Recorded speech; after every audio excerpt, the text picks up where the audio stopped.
Hello friends, हमारे channel welcome education में आप सभी का स्वागत है। नमस्कार दोस्तों। नारद और ब्रह्मा को मिला एक दूसरे का साप। क्यों मिला एक दूसरे को साप, आइए जानते हैं इस छोटी सी कहानी में। विधाता होते हुए भी ब्रह्मा जी ने पूर्व काल में अपने पुत्रों को सृष्टि की उत्पत्ति के लिए कहा तो वे सब इनकार करके तप करने को चल दिए। पुत्रों के इस व्यवहार पर ब्रह्मा जी को इतना क्रोध आया कि उनका मस्तक ब्रह्म तेज से जलने लगा, जिससे 11 रुद्र उत्पन्न हुए, जिनमें से एक का नाम कालाग्नि रुद्र है।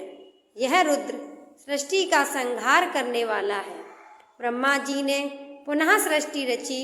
उनके दाएं कान से पुलस्त्य, बाएं कान से पुलह, दाएं नेत्र से अग्नि, बाएं नेत्र से क्रतु, नासिका के दाएं पुट से अराड़ी, बाएं पुट से अंगिरा, मुख से रुचि, बाएं भाग से भृगु, दाएं भाग से दक्ष, छाया से करदम, नाभि से पंचासिक, वक्ष से बीड़ु, कंठ देश से नारद, स्कंद से मरीचि, ग्रीवा से अपांत्रमा, रसना से वशिष्ठ, अधोरष्ट से प्रचेता, वाम कुछ से हंस और दाई कुछ से स्वयं यति उत्पन्न हुए।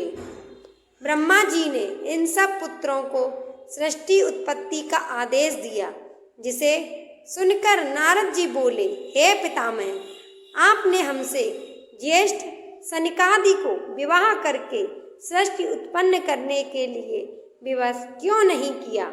आप स्वयं समर्थ होते हुए भी तप में क्यों प्रवृत्त हो रहे हैं? स्वयं सृष्टि रचना क्यों नहीं करते? यह कहाँ का न्याय है कि पिता अपने पुत्रों में से किसी को अमृत तप प्रदान करे, किसी को विषपान संसारी बनने को विवश करे। पिताजी, आप जानते हैं कि अत्यंत निम्न और भयंकर इस संसार सागर में एक बार गिरने के बाद करोड़ों कल्पों के व्यतीत हो जाने पर भी निस्तार नहीं होता। सभी कष्टों, संकटों, बाधाओं तथा आपत्तियों से निस्तार का एकमात्र एवं अमोघ, कभी व्यर्थ न जाने वाला उपाय कृपा निधान पुरुषोत्तम श्री नारायण की भक्ति एवं उनकी शरणागति है। श्री कृष्ण के चरणाबिंद में अमृत से भी अधिक मधुर एवं सुखद अनुराग को छोड़कर संसार के विषयों के विनाशक विष का कौन मूर्ख सेवन करना चाहेगा? इतना सुनने के बाद ब्रह्मा जी इतने अधिक क्षुब्ध हो गए कि नारद जी के वक्तव्य को अपनी अवज्ञा समझते हुए संयम न रख सके और साप देते हुए बोले, नारद, तुमने मेरी अवज्ञा की है, फलस्वरूप तुमने ज्ञान का लोप हो जाएगा और तुम नाना योनियों में उत्पन्न होकर लंपट, कामी, घोर श्रृंगारी ही नहीं अपितु श्रृंगार में मधुक, बाक, मीठी बाड़ी बोलने वाला किन्नर और किसी योनि में दाती पुत्र बनोगे। अंत में वैष्णवों के संग और भगवान श्री कृष्ण की कृपा के फलस्वरूप पुनः मेरे पुत्र बनोगे और मैं तुम्हें उस समय पुनः प्रातन प्रदान करना चाहूँगा। इस समय तो तुम मेरे साप से नष्ट हुए ज्ञान के साथ पतन को प्राप्त करो। नारद जी को यह साप देकर ब्रह्मा जी मौन हो गए।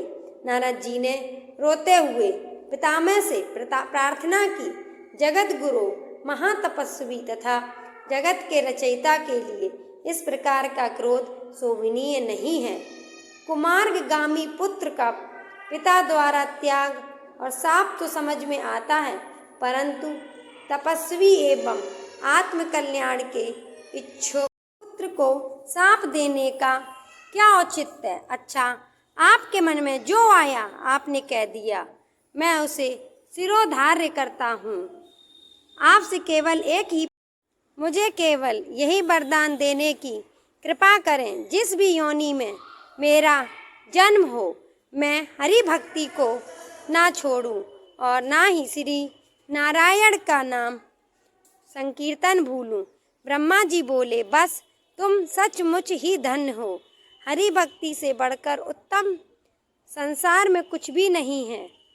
इस भारतवर्ष में सबसे हीन योनि सूकर योनि है।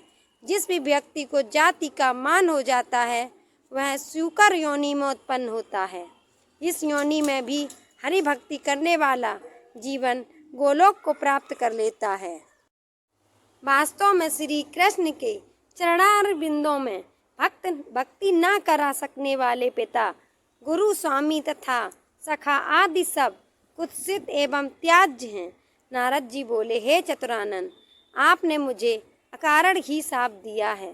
शास्त्रकारों ने पाताल को दंडित करने की व्यवस्था की है, अतः मैं भी आपको शाप देता हूँ। 3 कल्पों तक आप अपूज्य बने रहेंगे। 3 कल्प व्यतीत हो जाने के उपरांत ही आपका विश्व में पूजन होगा। यह कहकर नारद जी शांत हो गए। ब्रह्मा जी के इसी शाप के चलते नारद जी को गंधर्व और दासी पुत्र आदि के रूप में अनेक योनियों में उत्पन्न होना पड़ा। इन योनियों से मुक्त होने पर उन्हें नारद के रूप में जन्म और पिता से ज्ञान प्राप्त हुआ।